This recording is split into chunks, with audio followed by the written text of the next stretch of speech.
mbokki amateurs yi déglu leen le 28 avril 2024 ci arène nationale deuxième journée clafu Gaston production mu war a am ay combat yu doy waar ndax déglul Garga 2 Doudou Sané le combat de rêve caatu Yoff jàkkaarloo fa ak caatu Yaraax le duel des Lébou Ngaye Tine dina fa jàkkaarloo ak Gamou Gueye laa ilaaha illallah Njaga Doole ak Boy Jaxaw hey boobu combat waaye bu leen fàtte benn yoon ni bés boobu mbokk yi Albouri mi saf xorom lool dina fa jàkkaarloo ak sëtu Falaye Balde bi Jacob Balde Mamor bu Faas jàkkaarloo fa ak bébé Guy gi Alliance Balde menn mi du xam ngeen ko dina fa jàkkaarloo ak doomu Grand Dakar bi ci kiri caacu waaye nag mbokk yi li gën a neex ci bés ba mooy grand combat bi déglul Quench Boy lébu bi xale bi nga xam ne bu jugee waa bari ñëpp jóg moo fa war a jàkkaarloo ak Alioune Seye numéro 2 bu waalo doomu géejuwaay bi di ndaanaan pire mbokk yi ñu jël combat boobu nag di ci rendre hommage Serigne Modou Niang borom Mouniang production teewal lamb fu ne loolu yëpp nag Gaston production nee na seen affiche.com dong ngeen ko mën a seetaane en live pay per view daw leen gaaw jënd seen ay code balaay xat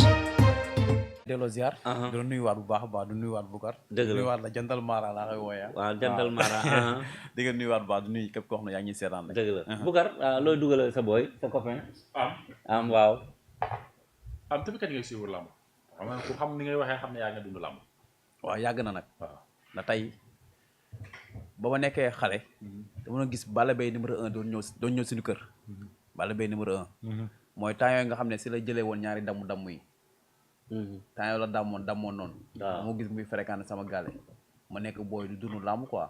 ma ne léegi kon xaa ma commencé di bërënti mbapat di tëgg làmb. après si laa commencé intégré si làmb. léegi nag lu ma gën a marqué si làmb mooy Balla Gaye ba muy bëreeg Pape Faye su ma jumul ba Balla Gaye di bëreeg Papa Sow ba Balla Gaye doon Papa Sow buy daanu. waaw làmb jooju lu ma gën a marqué si làmb. waaw mooy bu Balla Gaye di andi café Touba bi. voilà ba muy termus café Touba bi. boobu nag mu ngi doon ñëw sama koñ lay fréquenté. ma nekk xale bu tuuti. léegi di ko gis yooyu gaanaam ki mooy Balla Gaye léegi nag si laa commencé di kii si làmb. sa amour ak Pikine sa diggante ak Pikine lan la sa bëgg-bëgg Pikine. waaw Pikine sama yaay fa la juddoo. waaw man ma juddoo ko. waaw kon lu may wax rek ma nekk doomu Haalpulaar tamit ma juddoo Pikine. waa Fuuta mosuma ko dem dama koy dégg nii rek. waaw ma juddoo Pikine yoroo Pikine màggee Pikine ba toll nu ma toll sama yaay juddoo Pikine yoroo Pikine màggee Pikine ba toll sama maam nekkoon imaamu jàkkal Pikine. waaw ku moo tax. yàlla def nag Pikine aw ma sago quoi. amoon sago waaw aw ma sago. sa relation ak mbëru Pikine nan la demee. waaw jàmm salaam lañ seeg man dama nekk ni koo xamante lu may wax si Iba Kane moom lay wax fii moo tax ma mën a dekk ak ñëpp quoi. c'est que man dama nekk ni koo xamante sama kàddu bi ak kàddu bi ñooy méngoo quoi. amul ku ma jom ma toogal may wax beneen wax bam du ma la ko wax fii. mais amul ko mbëru Pikine bu may jom ma toogal. pour war a wax dëgg quoi. dëgg la maanaam sama dëgg yàllaa ko moom quoi man dëgg laay ànd ak nit ñi. moo tax mu mën a nekk ñëpp kër gu ne mun laa mën a dugg. mun naa dugg kër gi génn dugg kër gee génn. ku ñoom Zil Balde amoo fa sens interdit ku ñoom Boy Niang amoo fa sens interdit kër gi amoo fa sens interdit. man noonu laa mel. mais est-ce que bu combat amee nañ la wóolu. non nañ ma wóolu. man yàlla daf maa dimbal nag jéem maa sekk ak benn mbër wala ma toog ak benn mbër ndox après côté musique quoi. ngéem naa mbër nag. mais ba ma demee ba xam ni mbër baaxul si la arrêté ak ngéem mbër. mbër baaxul ma bool maa xaroon ngéem. ma bool mel na sama boy ma bool ngéem. ay waalo fu ne lañ doon ànd maa xaroon ngéem si làmb. mais moom moo ma ragal loo mbër quoi. daf la wor. waaw moo ma ragal loo mbër quoi moo tax man ñemewu ma ci ànd ak mbër affaire ak gàllaaj ak yooyu sekku ma kaa benn mbër bu yàlla bind. jàmm salaam laa sekka mbër yëpp. dëgg la conseil moom am naa ko bu may jox mbëri. burul mbëru Pikine ak mbër bu dëkk Pikine yëpp conseil am naa ko bu may jox mbëri. dëgg la mais comme ça ay affaire ak gàllaaj moom. musuma ko gis mbër wax. Boucar lan moo la gën a métti loo dund ci làmb loo xamante ni tey boo ko fàttali ko def amaana waaw doo am lu la neex quoi. waaw kon lu may wax rek maanaam lu may gën a métti si làmb mooy mbër bi ngay àndal pour incha du ñu xam sa valeur quoi. waaw te mbër moo nekk nii koo xamante moom dafa jàpp moom rek moo war a am yow waroo am quoi. waaw moo tax te man boo gisee may xaw a def recul si mbër yi loolu moo tax lu ma gën a métti si làmb sama digganteeg mëppool la dama ko guddigal dama ko bëccëgal ngemm ko ànd ak moom àllu waala yi ànd ak moom fu ne sëriñoo sëriñ façon gàllaaj bu dul gàllaaj bu bon ko li kii wax rek làmb affaire de ceddo la façon gàllaaj bu dul gàllaaj bu bon ñu def loola ko waaw ma àndu ko ak moom ndax maa nekkoon bras droit ñoo bokkoon benn néeg bu doon bu ne suba lay bëri ñoo bokk benn néeg bu ñuy tëdd man maa koy taxal ngemm kenn du ko taxal ngemm ku du man mais kon wax rek ba muy tukki sax yëgu ma ko jour muy tukki maa ngi ko romb mu toog jour muy dem France maa ngi ko romb mu toog biir ko ñam tàgguwu la dafa dem ba pare jour ba mu demee moom ma fekk tuwaan si la mu woo si numéro na ma ëpp na mën a ko kaw la mu ne man la diw ma bool ma ne ko ma bool mu ne waaw man ko yow da ngaa dem mu ne ma voyage naa dama war a bëre Tyson gi ngi neew mais dama xamul quoi instant yi toll nii dama war a toog wala ma war a ñibbisi ma ne ko Tyson gi ngi neew nga bëre doo ñibbisi après si laay dem di gën a comprendre quoi ba muy jël avance su góor soog sax dama doon dox si benn koñ rek mu woo ma téléphone ma jël naa avance su góor soog yëgu ma ko sax xaw ma sax ñaan lañ ko fay musuma xam nuñ ko fay sax après si la làmb ji jeex ma doog a xam ne 600 000 lañ ko fay ma doog a xam ni mbër mooy loolu quoi te jour am noonu ba ko góor a soog daanee pour nga xam ne mbër dafa ba ko góor a soog daanee góor a soog ba mu daanee ma xool ba ñibbisee ba si biir kër gi sa waay mi ngi jooy na naan an sama xaalis bu ma tegoon fii te mi ngi jooy de mais mu naan sama xaalis bu ma tegoon fii nga xam ne mbër boppam rek moo ko ñor waaw ni ku nekk nag kon sa bopp na la ñor quoi parce que lañ gis ni ñun nañ sëkk ak ñëpp jàmm muy waaw te nekk suñu bopp muy ku dëkk Pikine ku dëkkul Pikine nañ sëkk ak ñëpp jàmm rek ndax jàmm mooy lépp quoi léegi jamono yële mu ba léegi ba depuis novembre bi leen Modou Lo daanee ba léegi te ngeen gàddu coow bi rek Pikine jàppal fii famille Boy Niang famille De Gaulle Pathé Baldé génn fii kii génn la moo waral coow li à Pikine am na coow mais amul problème mbaay la mooy coow ak problème boo déggee man am na coow na amul mais amul problème français rek la tubaab la waaw communication dafa am solo mais ko lu may rek nit ko lu may rek tey grand Iba Kane tey dañuy toog fi def émission direct la mais tey émission day teggi ne quoi yow muy diriger émission bi ak yow muy jël émission bi da ngay nekk responsabilité boo xamante tey maanaam après dañ lay waxtaane ci mbedd bi quoi tey soo jëlee benn am tey émission bu ñu enregistré la am bu waxee tojaanga yow bul xool yow sa bëgg-bëgg da ngay xool yow sa intérêt mooy dañ lay jëw ne sa liggéey dafa rafet da ngay supprimer lu bon li dugal lu baax li dafa lu may rek adduna dañuy fësal lu baax dina lu bon on Pathé Baldé bu génnee saaga tey yow rus nit ki war nga rus a dugal loolu quoi sama gis-gis quoi ndax tey ko lu may rek luy defar moo gën luy yàq tey ko lu may rek keneen ku dul Pathé sax waru saaga sax nit di ko dugal ëpp na quoi saaga moom baaxul quoi saaga moom kenn waru ko dugal ba pare ko lu may rek man jour Korité man ak Pathé Baldé ñoo toogoon jour Korité waxtaan nañ kon may rek dama liggéey wàcc mais teew dama sonn mais teewul dem naa biir këram ñu toog ñu waxtaan nit kese la te aduna ni ku dul jum amul te ni ku ne précisément dina la fekk si benn domaine boo xamante mooy loolu mais du may rek journaliste bu ko jël si woon moo war a nekk responsabilité boo xam ne warul dugal loolu waaw kilifa la warul dugal saaga boobu ak ku may rek léegi lamb ji léegi ñuy alimé sa émission yi ñooy gën a bëgg buzz nañ dugal émission tojaanga pour gars yi duñ TikTok loolu amul sens liggéey bu rafet moo ëpp solo moo ëpp mucc da kon ma rek lu barkelle moo gën lu kii ta barkelle wul amul solo quoi kon ma rek ba pare en plus Naar Fall Baol Production ak moom moo ko jëloon waaw te nit looy café boo ko defee rek mu doon dëgg te benn jour dafay expliquer ne ma Pikine mooy làmb suñu xuloowee si laay doxle dafa ma waxoon benn jour quoi ba jour tuddam si koor gi ma ñëwaat fa mu xam même chose moo tax su ma gisee mu dugal saaga bi du ma bett quoi moo tax man ba nit ñi di waxee ma ne dafa mel ni kon rafetlu wul loolu quoi non liggéeyam laa rafetlu wul quoi ndax tey kon ma rek bu ko yow bu ñuy dajee chaque jour wala ñuy wax téléphone nga ne ma Pikine ñu xuloo si laay gën a mën a liggéey bu ko su defee benn faute du ma ko baal quoi mais est-ce que tamit Pathé Baldé fa wane wu fa gën a nekk responsable waaw gën a wax waxu responsable te loolu du am waaw xam nga tey nit doo ko sëkkatal si benn question da ngay sëkkatal bàyyi ko mu nooy mais nit doo ko sëkkatal si benn question posé ko c'est-à-dire da nga bëgg a wax mu wax foofu toj quoi xam nga nit mënoo ko posé si benn affaire di ko posé si benn affaire di ko posé si benn affaire même tey posé nga ko si benn affaire tey dégagé na saaga yow bul dugal xool nu mu naay see ñu dugal ko ndax Pathé suñu grand la quoi waaw da xam rek benn instant ñu ñëpp ñoo bokk Pikine te Pathé moom xam na ni Boy Niang xam na Ama xam na Eumeu Sène doomu ndeyam la kon mais aduna mu solo mais ragaloo relation foofu am lu yàqu-yàqu non amul yàqu-yàqu de sama gis-gis daa mel lu am si suuf nu te gars yi yëguñu ko moo ëpp de waaw la moo xew si suuf non daa mel ni semaine bii nii incha allah wala semaine prochaine gars yi dinañ gis lu garaaw de gis lu garaaw c'est-à-dire waaw c'est-à-dire quoi dinañ gis lu garaaw daal c'est-à-dire diggante Ama ak Boy Niang non dinañ gis lu garaaw Pikine incha allah yéen a ngi waajal lool ba jàmm la rek non jàmm waaw jàmm lu garaaw dinañ gis lu yéeme sax lu gars yi foogul woon quoi xam nga nit lu mu jaral bay yàq nit bu nga koy jaral bay dox pour lu rafet quoi mooy yoon de kon booloo bi ñuy doon wax dafa naraam Pikine am na coow mais amul problème xam nga man tooguma pour défendre boru Pikine da sama bopp ma gënal du bañ naa la mais xam naa ne Pikine amul problème quoi mais yow coow li mu ngi commencé bi Ama Baldé jëlee avance su Modou Lo après Boy Niang jël avance su Modou Lo coow li lu bari ñu ne foofu la commencé loolu ànd nga si wala ànd si ba dunay tukki gudduñ toll nii Ama ak Boy Niang ñoo bokk adversaire ba àdduna di tukki waaw instant yi toll nii ñoo ak adversaire loolu lu am la. waaw xam nga ma waral lool waaw ñaan bu nangu sonal borom Ama ak Boy Niang ñoo dem ba làmb am maanaam Pikine dafa am loo xam ne benn gox amu ko boo dégg ba dafa am benn gox am ko 3 VIP la am waaw mais VIP boo fa nekkee kay VIP ngay dajal waaw loolu am na. ku yëg ngay dajal 1 plus 1 tey égale 2 ba pare ñaar Ama Baldé Eumeu Sène Boy Niang limal beneen gox nga génne ma fi ñett ñu mel noonu amul. waaw léegi yow kay bu ma jëlee Boucar kay par force kay man damay jël Boucar waaw ba pare jël Ibakan. waaw mun ta ñaax quoi ba ala kuli aan xam nga tey ku weex rek maanaam sénégalais ñoo amul dégg-dégg te gars yi ñoo muusul quoi ba pare dafa am yenn booy yoo xam ne dañoo xawul muus ñi da ngay muus Ama day liggéey Boy Niang day liggéey yow supporter nga da ngay yem palaatu supporter quoi ndax tu ku am sa kër bàyyi nga yóbbu mbër bi nu muy def ba yuti teranga yow defal noonu ba yuti teranga tey mbër bi day liggéey te ni ku nekk booy sa liggéey ñaan nga yàlla yokkute tey Ama Baldé ñaan na yàlla bëre VIP yëpp Boy Niang ñaan na yàlla bëre VIP yëpp tey buñu demee bay bëre ñu ne ba Ama Baldé Boy Niang ñooy boobu wax adversaire pour man loolu mbégte la fierté la waaw fierté la quoi Ama Baldé war na mën a jël 3 avance yoo xam ne Boy Niang 3 avance yi Ama jël moom la Boy Niang di jël loolu nekk lu war a mën a loolu war a mën a nekk la quoi làmb la day boole bay tàqale ñun bëgg nañ sport mais xamuñu sport xam nga léegi Modou Lo dugg foofu daan Ama daan Boy Niang waaw soq daanu Eumeu Sène daanu mois boobu moom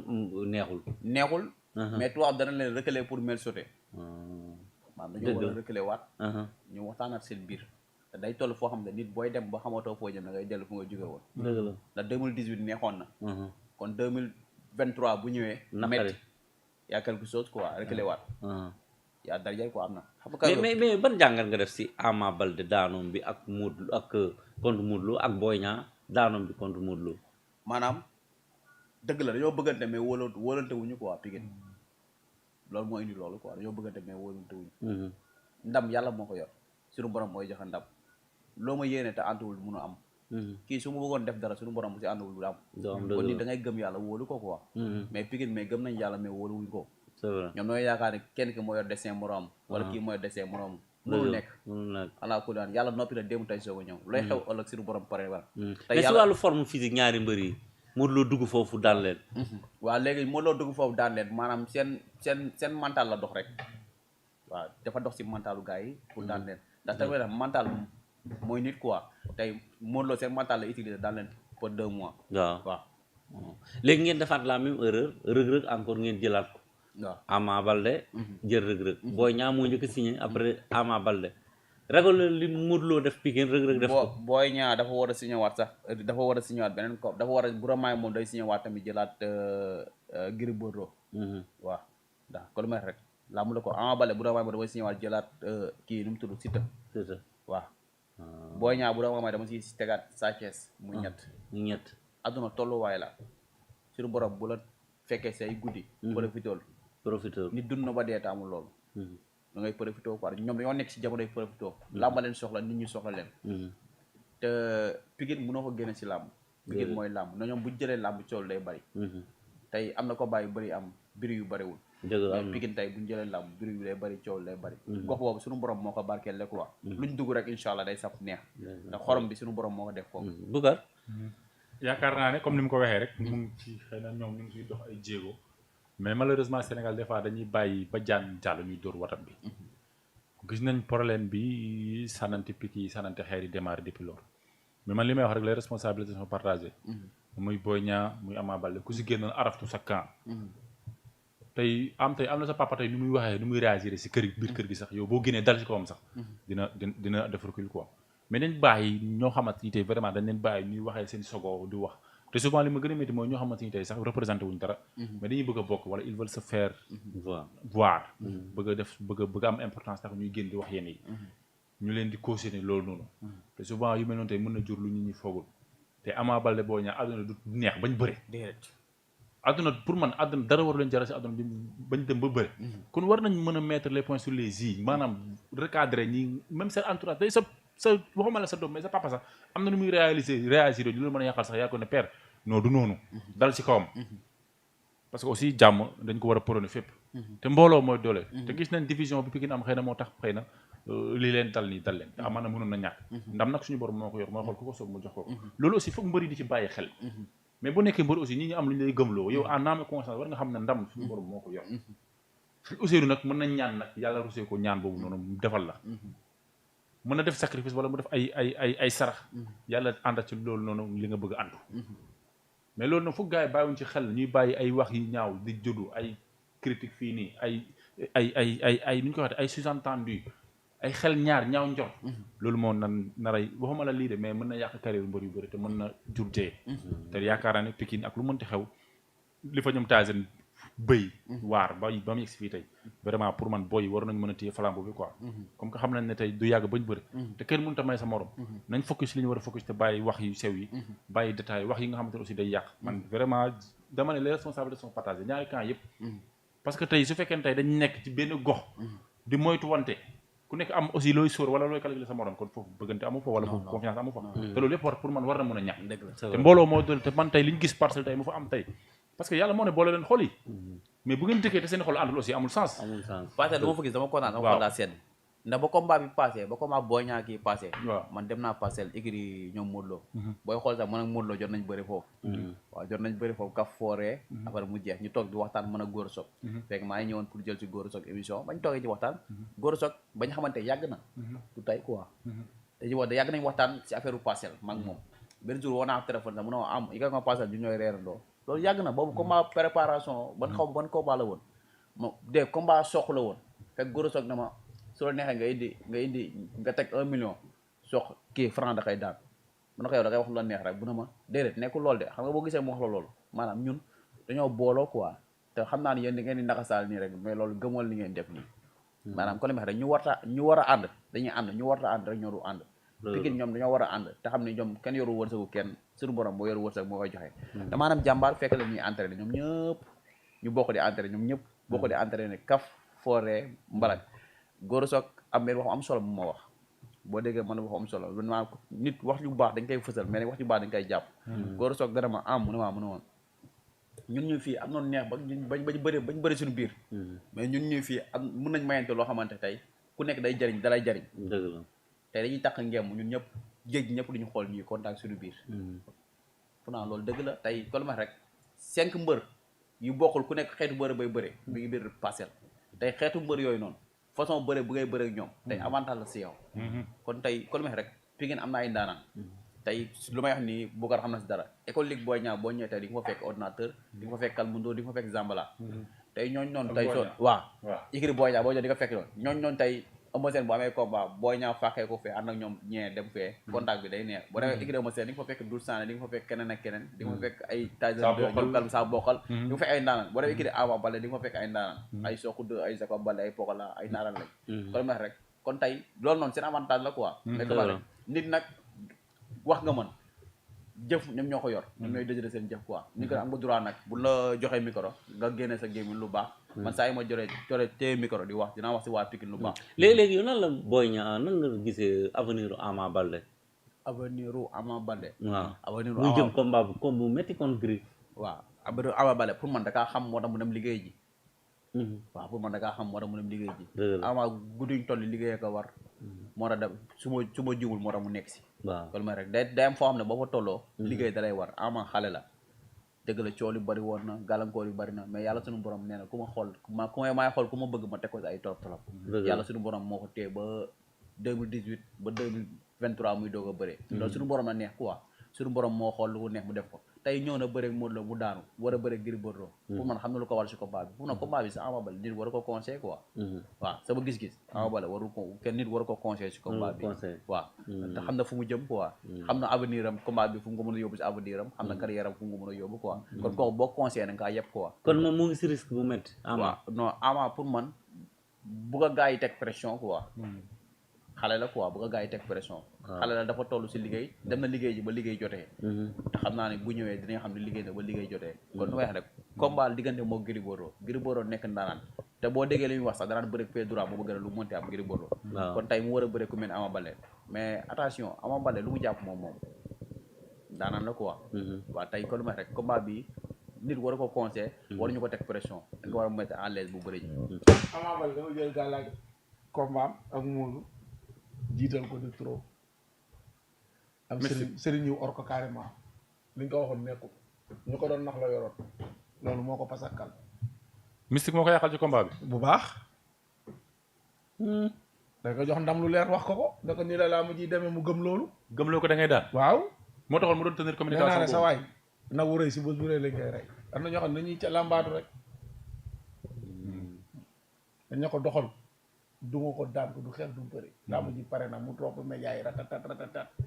waa ji xam ni mu xam waaye day xool làmb ba mu leer mu jël ko muudu xool na saakees baaxul jëlu ko xool na Reug Reug baaxul jëlu ko. kon day xool làmb ba mu leer. ba mu leer. mu door a jël. lu leer laa wax di gën a. ah ñu ne moo doon defatul. saa waay man dama xool loolu c'est des détails bu gën a am yow. xoolal bu la neexee nga ñëw sama kër ma jox leen heure yenn heure yi gars yi di ma rawaani di ma vidéo ci miir bi liy am année bi yëpp heure bi ngeen paree ma defal leen waaye yow grand man yow su naa foofu waaye Iba yow xanaa dama fàtte. non man kay. ah non c'est des détails quoi am na loolu du ma ci débat. Iba man doo ma si ay këcëng nii non non. dama lay tegal lépp. yow dinañ ñëw si yow. xaaral ñu terminé am rek. mais am léegi kaaw blessure mu Ama da ngeen ne dafa blessé contre Modou Lo. bruit boobu génnoon na. ba léegi moom waxu si est-ce que léegi moom côté nan ngay ban nouvelle nga ñu mën a jox si Ama Baldé bi nekk France. non man instant yii toll nii ko lu ma wax rek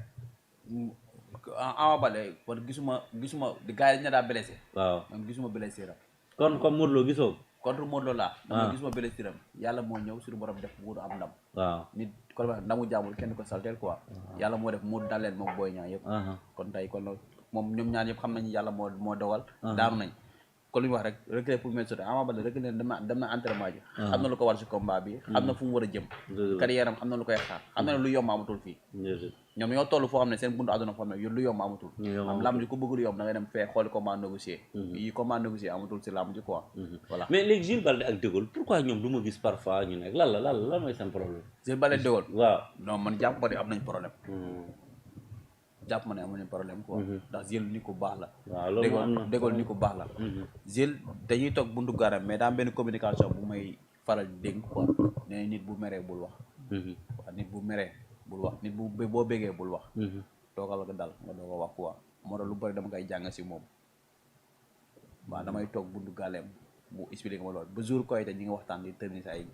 jour Koyte maa ngi moom taxaw nañu waxtaan lu bëree bëri après ma doo dem. mu nekk ni ku baax quoi nekk garaaw ñàkk ñaan ko lu meex rek man Pikine ama fenn sens interdit ndax fu ku nekk mën naa taxaw moom waxtaan ak moom mbër bu nekk mën naa waxtaan ak moom ndax bu ñuy waxtaan jàmm salaam lay waxtaan ak ñëpp waaw rusuma dugub kenn kër rusuma tamit ñu tegal ma samay audio wala samay appel ndax tey kon lu may wax rek bu may wax ak yow lu may wax ak yow lenn nag conseil laa lay jox lu samay kàddu bu may génnee ak ku mu mënti doon si àdduna kàddu yoo xam ne ku ko dégg di nga xam ne kat kii li mu la wax dëgg la voilà mais yéen ngi jëm le 5 mai combat bu métti yéen ak diggante ak Sa Thiès waaw te dafa mel ni kii mooy andi Sa Thiès. te jour dinaa si liggéey mais du ma ñëw stade. doo ñëw stade mais léegi yow combat boobu am ngeen client de. waaw Sa Thiès Eumeu Sène dama nekk combat boo xamante combat bu neex la grand Iba. Eumeu Sène bu ma gis démb. non Eumeu Sène pare na quoi. da nga ko gis démb. waaw Eumeu Sène bu ma gis démb Eumeu Sène pare na. muy doxal entraînement. non gis naa ko entraînement mais Eumeu Sène mu gis démb pare na. Eumeu Sène mobile na liggéey na gis naa ni gaaw na am na rapidité. xam na combat bi lu koy xaar bu gaay yombal combat bi. bu gaay yombal waaw bu gaay yombal combat bi. ndax ko rek sëñ Ousseynou mi xam naa ne. benn wax dinaa la ko wax. loolu sama la mujj amee ndam de. bàyyi ma ñoon suñu problème man ak moom.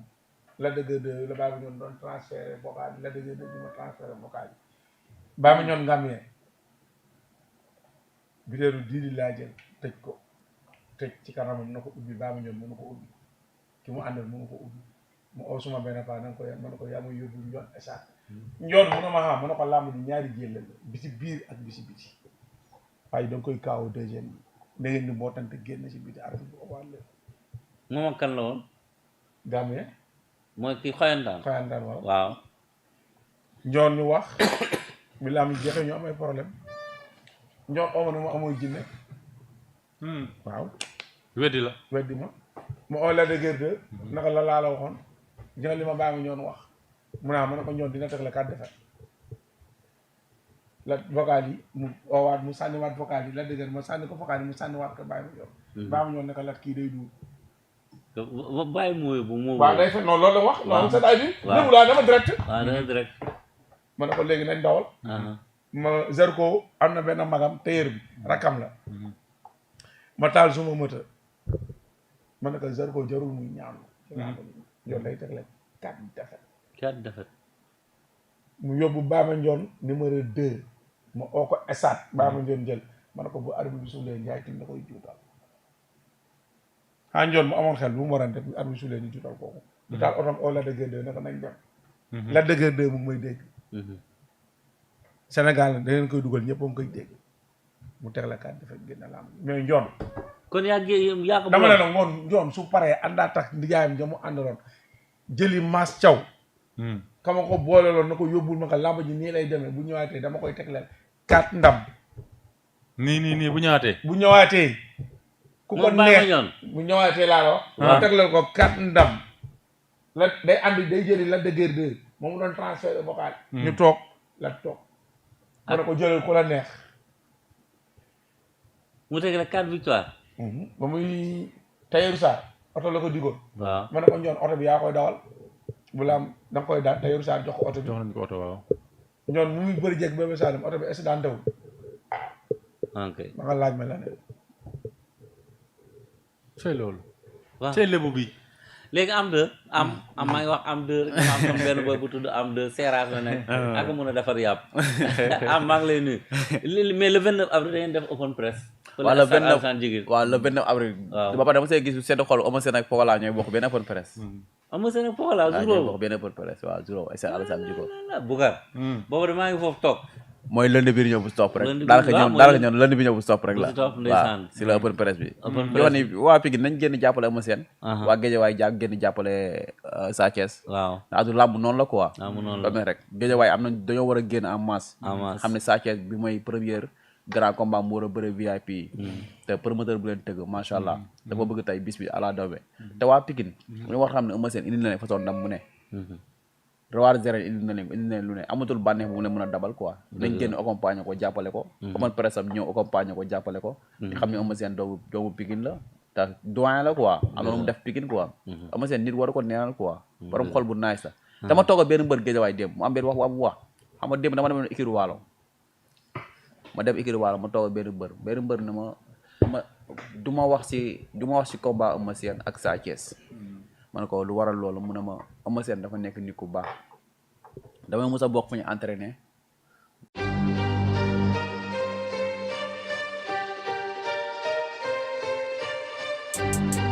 mbokki amateurs yi déglu leen le 28 avril 2024 ci arène nationale deuxième journée clafu Gaston production mu war a am ay combat yu doy waar ndax déglul Garga 2 Doudou Sané le combat de rêve caatu Yoff jàkkaarloo fa ak caatu yaraax le duel des lébu Ndiaye Tine dina fa jàkkaarloo ak Gamou Gueye laa ilaaha illallah Njaga Doole ak Boy Jaxaw hey boobu combat waaye bu leen fàtte benn yoon ni bés boobu mbokk yi Albouri mi saf xorom lool dina fa jàkkaarloo ak sëtu Falaye Balde bi Jacob Balde Mamor bu Faas jàkkaarloo fa ak bébé Guy gi Alliance Balde mel ni mi du xam ngeen ko dina fa jàkkaarloo ak doomu Grand Dakar bi ci kiri caacoo waaye nag mbokk yi li gën a neex ci bés ba mooy grand combat bi déglul Quench Boy lébu bi xale bi nga xam ne bu jógee waa bar ñëpp jóg moo fa war a jàkkaarloo ak Alioune Seye numéro 2 bu waalo doomu géejuwaay bi di ndaanaan pire mbokk yi ñu jël combat boobu nag di ci rendre hommage Serigne Modou Niang borom Mouniang production teewal lamb fu ne loolu yëpp nag Gaston production nee na seen affiche.com dong ngeen ko mën a seetaane en live pay per view daw leen gaaw jënd seen ay code balaay xat